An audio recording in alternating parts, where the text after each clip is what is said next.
G'day, welcome back to Project Brupeg. Last episode you saw our charge controllers have a bit of a nuclear meltdown. Now I don't need to tell you how inconvenient that is. However, we still need to make some bloody urgent decisions because our timeline isn't moving and we need to get the electrical system sorted. So let us take you through the entire boat top to bottom so you understand what's going on with the electrical system, why we've made some of the decisions we've made and how we need to rectify them. And we actually need your help to do that. Brupeg was a sunken fishing trawler that was stripped out and ready for the scrapyard. She's just completed a 10-year rebuild that's brought her back to life. With the help of volunteers and funded by our Patreons, community and subscribers, she'll be crewed by passionate people from around the world. If you'd like to be involved and support the project, please consider joining us on Patreon or subscribe to the channel. There's a link in the description below. This is the only side-on image that we have of Brupeg from her original plans. You can see how different she is now compared to what she was designed. When set up as a trawler, almost all power is supplied by one large generator. This supplies alternating current, or AC, and a small amount of current, DC current, is supplied by the main engine alternator. And that DC electricity is fed into the lead-acid batteries. And that's the entirety of a trawler power system. When tied up next to the wharf, they can turn their generator and main engine off, and they just connect to shore power. We're trying to do something a bit different. We want Brupeg to be as environmentally friendly as possible. So although she's a diesel-powered boat, we want to run off veggie oil, but we want to have as much renewable energy generation on board as possible. Because of that, we have a large solar system. We also want to integrate wind power. With those two, we need to have charge controllers, which allow us to take that power and put it into the lithium batteries. To use that power as AC, we need inverters, and then all of this has to be compatible with the generator and the main engine. On top of that, we need to be able to connect to shore power. So there's a lot to be said for the type of power systems that commercial boats have. It's so simple and reliable, the generator that does the bulk of the work. However, there's going to be times where that really limits what Brupeg can do. So we're going to be doing research and projects with people that may need a boat that's really quiet. And therefore we can't be running a generator to try and do something. We might be anchored and need a boat that's really quiet for whatever reason. That's what our system allows us to do. It also means that we can get extended range. So some of the places that we want to go, it's going to be very hard to refuel. And with a commercial type system, you are absolutely limited on your power to how much fuel you can carry. So if you only have, say, 3 weeks worth of fuel for your main engine and your generator, that's it. There's nothing you can do to extend. However, with our system, because we can generate with wind and solar as well, we're able to take that load off the fuel capacity and therefore extend the amount of time we can stay out at sea because we're able to generate it from renewable sources. What does this actually mean in terms of making a usable boat? Brupeg is being built as an ultra long range expedition boat. The whole purpose is to donate sea time to really worthy causes. PhD students, ocean researchers, projects around the world. And to do that they need a boat that's capable of doing some pretty cool stuff. Now, set up as a fishing boat, Brupeg has a big main engine and a big generator. She carries 16,000 litres of diesel, and with those two things combined she has around 2,500 miles of range, which is quite a lot. But with the efficiency changes that we've made with our main engine, with the efficiency changes that our hybrid electric system allows us to do, we can actually bump that up to just under 5,000 nautical miles. So you may as well say we've doubled the range of the boat by putting this system on. So yes, it looks a little bit complicated, but the benefits of that are absolutely huge compared to what it would have been had we set it up as a normal fishing type setup. So how did we get to where we are now? Many moons ago, when Jess and Dane were essentially teenagers, we built a lot of effort into a solar system, the first generation of solar that we put on Brupeg. It was actually a second-hand system that was taken off a house and we fitted it to the boat. We couldn't afford new gear and we couldn't afford good gear. So a lot of what we did was based around a lot of compromises that had to be made because we had very few funds. So we started using really cheap controllers, fuses, that sort of thing, which at the time was the best that we could afford, but wasn't a great solution. On top of the awful quality controllers, we had terrible quality batteries. After using the poor quality gear for about 12 months, we were finally able to upgrade with the help of our Patreons. So we pulled out the gear that we knew was a problem and we started to install some really nice Victron gear. This was a huge step up for us. And with the solar panels that we had, these charge controllers worked flawlessly. The support from our Patreons also allowed us to upgrade to lithium for our house bank. However, the solar panels, because of their age, started to fail. And once again, because of finances, we pushed that problem down the road. We did, however, find a little Kubota genset that we thought we could work into the boat as well. So with Dennis's help, we took a bit of time with this genset, we ended up getting it running, we rebuilt the fuel pump, we did a heap of work to this thing. However, the alternator on this would never work and therefore we had to take it out of the boat. And it's this genset that the sound box comes from that our current genset uses. Skip forward a couple of years. Look at what's going on in here. Boys and their toys. Looks good. It's probably just when my Dave's not here, he'll be freaking out. Oh no, I'm trying to make it all work. No, it looks neat. Cool. Dedrick is a long-time watcher of the channel and a qualified electrician. He's really experienced and he was amazing to work with. We've developed a friendship over the years and he helps us with a lot of systems design, and he has a huge amount of knowledge around Victron, so he helps us hugely when it comes to system design and build in Brupeg. And we ended up getting a fantastic solar sponsorship from BougeRV. These panels were recently fitted to the boat and they've been absolutely phenomenal. With everything that's happened in the last episode that you saw, the multitude of faults and things like that, these panels have worked flawlessly, and in spite of everything that's happened, they're still producing fantastic voltage and current. However, with the new solar panels in place, the existing charge controllers were no longer up to the job. So we ordered and installed the next size up charge controllers, as well as a Servo GX, so that we could control the whole system. This then showed the next weakest link in the system, our inverters. These were the best that we could afford at the time to do the job, and they only just did the job, and not very well. However, the solar panels combined with the new charge controllers were working great. They were pumping heaps of energy into our lithium house bank. So it was time to move on to our generator. Tom came and gave us a hand to get our air-cooled 5 kilowatt generator up into the boat, mounted into the old Kubota generator box. With the box modified to take this generator, the generator lifted into the box, it's time to build an exhaust. So we built a dry stack exhaust for this genset. And with Duncan's help, we got this generator up and running and feeding energy back into the boat. The guys then worked on the main engine alternator. This was charging the start bank, but it didn't charge the house bank because we don't have a DC-DC charge controller when we're steaming. It didn't quite work out as planned. The boat itself was going really nice. The mechanical systems were working really well, so we were happy with that. However, the genset spat the dummy and blew the fuel pipe off, sending diesel all the way across the floor of Brupeg's engine room. So with the genset offline and not being able to charge our house bank using the main engine alternator, we were completely dependent on the solar to supply energy to the boat while we were steaming. And that's when our solar started to spit up a few errors. It wasn't related to the panels, it was related to the wiring specifically around the charge controllers.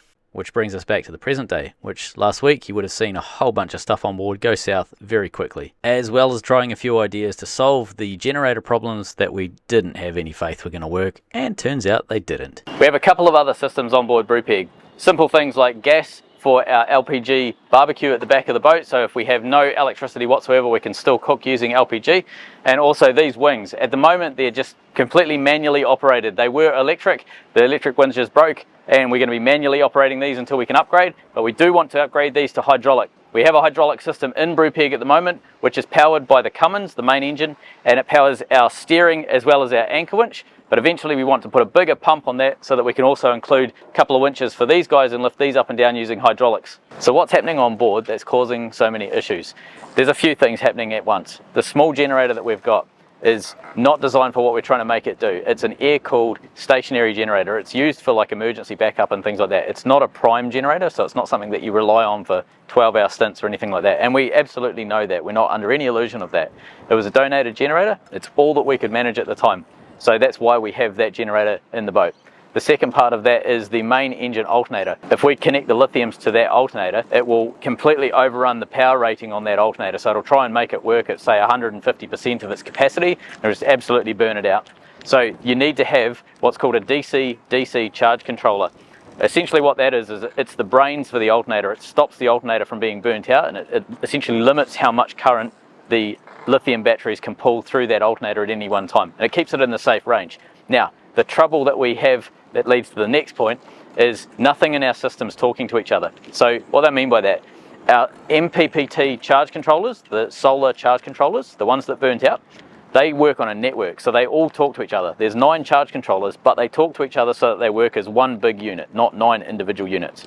Now, if you have all of the same brand, you can sometimes get them to talk to each other depending on the brand. Victron is one of the brands that allows you to talk to each other.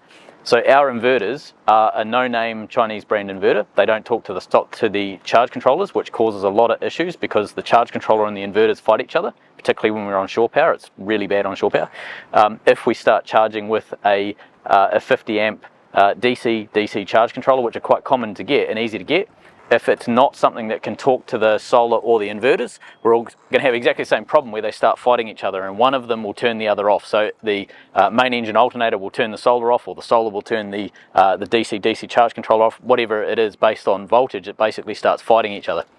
And this is where the cascade of problems starts to happen. Because we've got so many intricate pieces in our system and none of them are talking to each other, we end up with a system that as a group is not functional. It's the cracks are starting to show, and this was always limited by the resources that we could pile into it at the time. Most of this system was built when I was still working full-time, and I was piling 100% of my wage basically went into this boat to try and actually get the systems we need to make it work, and we just couldn't afford to get the stuff that we needed. We need a bigger generator.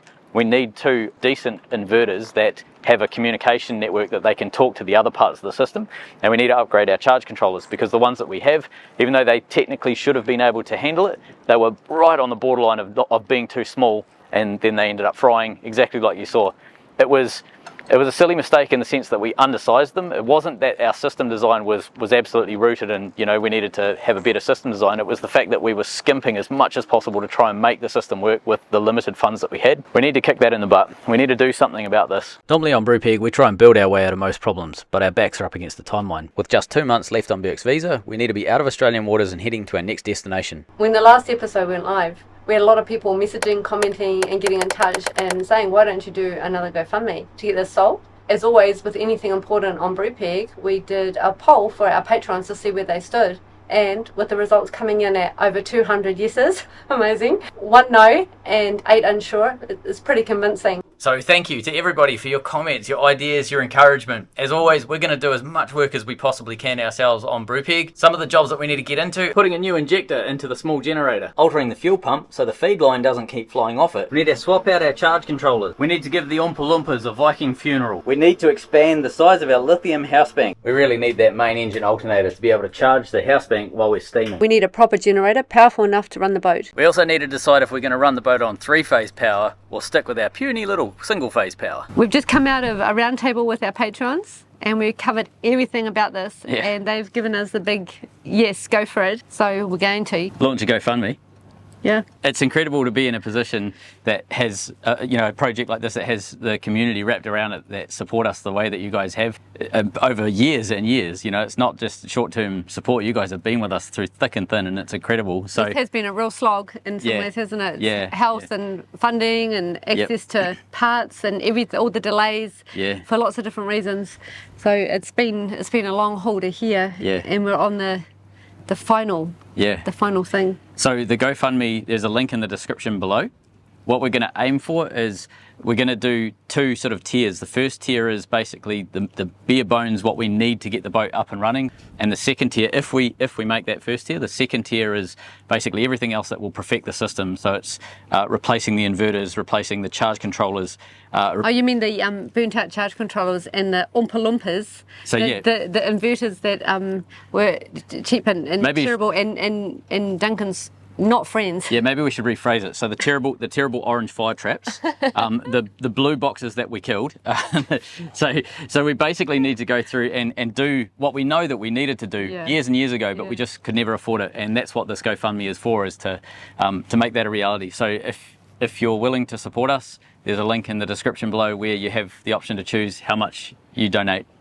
Thank you so much, everyone. Yeah, thank you. If you wonder why I'm squirming, it's because this solar panel was about 90 degrees. So like the last GoFundMe that we ran ran the GoFundMe and the funds that were collected in that donation round. We then went to a live feed. For everybody that had donated, we had a live feed so that you could have your say and everybody can interact, and it's a group choice as to how that money is spent. So we started with the Patreon, an emergency Patreon meeting, and talked about the agreements and everything with the project, and then we take it to a public live feed to talk to you about it, because you're donating, you're supporting us, you're watching us. It's amazing. So we want you to have your say. So we check it off with everyone. And if you've been wanting to get your name on our wall of supporters but you missed out on the first GoFundMe, this is your chance. On this GoFundMe, we're going to be doing exactly the same thing. We're going to be doing a wall of supporters for everybody that helped get the electrical system up and running. So this is your chance to memorial.